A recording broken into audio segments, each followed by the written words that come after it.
Hey everyone, ready to jump into something super useful for your work life? Absolutely. We're diving into how to build those rock-solid relationships at work. The ones that make everything run smoother. Exactly, and we're not going to sugarcoat it. We'll be tackling those tricky conflicts too. Oh, yeah, conflict is part of the deal, right? But the cool thing is you can actually use it to make your team even stronger. Like, did you know that studies have shown people who have really good relationships at work are actually way more likely to be top performers? Seriously. Yep, 3 times more likely, according to Harvard Business Review. Wow, that's huge. So it's not just about being friends with your colleagues, it's about creating an environment where everyone can actually do their best work. Exactly. And that means being able to handle those inevitable disagreements in a healthy way, not just sweeping them under the rug. Okay, so how do we do that? How do we go from conflict to awesome teamwork? Well, let's look at a real-world example. There were these two people, Sam and Alex, and they had totally different work styles, which honestly caused a lot of friction at first. Oh, I can relate to that. Yeah. I've definitely worked with people who approach things in a totally different way. So what happened with Sam and Alex? Well, Sam was super detail-oriented, loved having a plan, the kind of person who makes lists for everything. I know that type. Right. And then there was Alex, who was all about flexibility, brainstorming, coming up with those creative outside-the-box ideas. I can see how that would lead to some headbutting. Did they just avoid each other? Actually, Sam decided to be proactive and address the tension head on. So instead of letting things fester, they decided to have it out. Sort of, but Sam's approach was really smart. They didn't go in trying to fix Alex or change their style. It was more about understanding where Alex was coming from. Oh, that makes sense. Mm. So what do they do? Sit down and have a coffee chat. They had a one-on-one, and the key here is that Sam practiced active listening. Not just hearing the words, but really trying to understand Alex's perspective. Active listening. Yeah. That sounds more involved than just nodding and saying, yeah, I get it. Right. It's about asking clarifying questions, summarizing what you hear to make sure you've got it right, and even acknowledging the other person's feelings. So basically, showing that you're actually trying to get where they're coming from, not just waiting for your turn to talk. Exactly. And that's what made all the difference for Sam and Alex. Through that conversation, they discovered they actually shared the same goal. They both were passionate about the project's success. Oh, I see. So it wasn't about who was right or wrong. It was about finding that common ground. Exactly. And that's what allowed them to find a solution that worked for both of them. They figured out how to divide the tasks in a way that played to each person's strengths. Sam handled the detailed planning, while Alex took the lead on brainstorming and creative stuff. So a win-win. They both got to use their best skills, and the project benefited from both of their perspectives. Exactly. And I bet their working relationship got a whole lot stronger in the process. Definitely. Okay, so we've heard about Sam and Alex, but what about us? How can we start to apply these ideas in our own work lives? That's a great question. Let's take a moment to think about our own experiences. Have you had a recent disagreement at work? Even a small one? I feel like disagreements are pretty much inevitable, right? Yeah. Especially when you're working closely with others. So how do we handle them in a way that, actually moves things forward? That's where self-awareness comes in. The first step is to recognize our own natural reactions to conflict. Like, do you tend to get defensive, or maybe you try to take control of the conversation? Sometimes I just want to avoid it altogether. Right, that's totally normal. We all have our default responses. But by understanding those patterns, we can start to make more conscious choices about how we respond. Okay, so let's say we've identified our go-to reaction. What's next? How do we actually change the way we communicate during those tricky moments? Well, one super helpful tool is the I statement. It can make a huge difference in how you express yourself during a disagreement. Okay, I've heard of I statements, but honestly, I'm not sure I totally get them. How do they work? It's all about shifting the focus from blaming the other person to expressing your own feelings and needs. Like, instead of saying, "You always interrupt me in meetings," which is likely to just make the other person defensive. Yeah, nobody wants to hear that. Right. You could try saying something like, "I feel frustrated when I'm interrupted because it makes me feel like my ideas aren't being heard." Okay, so it's like, I feel this when you do that because of this. Exactly. You're owning your emotions, explaining the behavior that triggered them, and describing the impact it has on you. It's way more constructive than just pointing fingers. I can see how that would change the tone of the conversation. It's like you're inviting the other person to understand your perspective, not just shutting them down.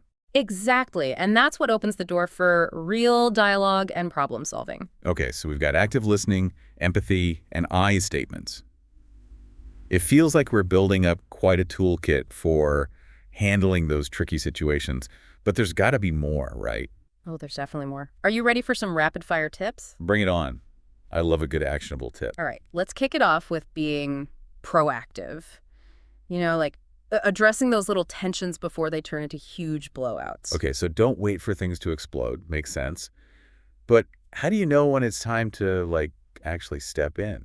Well, it's about noticing those little hints, like maybe a teammate seems quiet in meetings, or there are some passive-aggressive emails going around. You know what I Oh, mean? yeah, those definitely send up red flags. Exactly. Trust your gut on that. Addressing things early shows you're a good leader and that you care about having a good work environment. Right, it's better to prevent the fire than to try put it out later. So, what's next? What other tips do you have? This one is so important. Empathy. And I don't mean just feeling sorry for someone, but like truly trying to see things from their perspective. Even if you totally disagree with them. Yeah. Even then, ask yourself, what's going on in their world that might be affecting how they're acting? That's where active listening comes in again, right? Trying to understand the why behind their actions. You got it. Empathy can help you calm things down, build trust, and find solutions that work for everyone. It's like that saying, walk a mile in their shoes. Okay, I'm liking these tips. They all seem to connect together. So Yeah. we've got proactivity, empathy. What else? Right, this might sound obvious, but it's got to be said. Clear communication. We already talked about active listening and I statements, but it's also about those nonverbal cues. Oh, yeah. Body language, tone of voice. That stuff can speak volumes. Totally. Make sure your words and your body are saying the same thing. Eye contact, open posture, a calm voice. It all matters. So to make sure I'm not sending mixed signals. Okay, what's our next tip for navigating those tough work situations? All right, this one's a game changer. Focus on solutions, not problems. Okay, so instead of dwelling on what went wrong, we should be thinking about how to fix it together. Exactly. You can acknowledge the issue, but then immediately shift to, okay, so how do we solve this? Ask things like, what are some options? Or what can we learn from this to avoid it in the future? I like that. It keeps the energy positive and focused on moving forward. Right. It shows you're not afraid to address the problem, but you're also ready to be part of the solution. Okay, that makes sense. So what's our last rapid fire tip? The grand finale for building great relationships at work. This one's easy to overlook, but it's powerful. Follow up. After you've had a tough talk or resolved a conflict, check in with the other person a few days later. Just a quick check-in. Yep. It shows you care about the relationship and that you're not just sweeping things under the rug. It's like that extra touch that shows you're really invested. Exactly. It doesn't have to be a big deal. Just a simple, hey, how are things going, can go a long way. Okay, we've covered so much today. From real-life examples like Sam and Alex to all these awesome tips, it feels like we've gone from just surviving workplace stuff to actually thriving. But I'm curious, how do we put it all together? Where do we go from here? Yeah, it feels like we've really leveled up our understanding of all this. Like, we're not just trying to get by anymore. We're actually trying to make those connections stronger. It is all about resilience, not just in ourselves, but in those relationships too. Resilience, okay. I like that. Yeah, think of it like, I don't know, weaving something. Each time you have one of these interactions, especially when you work through a conflict, it's like adding a new thread. So it's not about avoiding problems altogether. Not really, no. It's about knowing what to do when those problems inevitably pop up. Okay, so we're learning how to, like, mend the fabric and make it even stronger. Exactly. And the coolest part is that the stuff we've been talking about, the active listening, the empathy, the clear communication, it all works together. Let that all support each other. Yeah, they all help build those strong connections. And the more we practice those skills, the better we get at navigating those tough situations. It's like we're building a muscle, right? Yeah. The more we use it, the stronger it gets. That's a great way to put it. And, it's important to remember that things might not change overnight.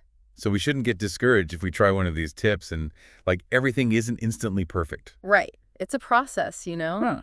Be patient with yourself and focus on those small wins. Even a little progress is still progress. So what's the big takeaway for our listeners? What should they be thinking about as they head back to work this week? Good question.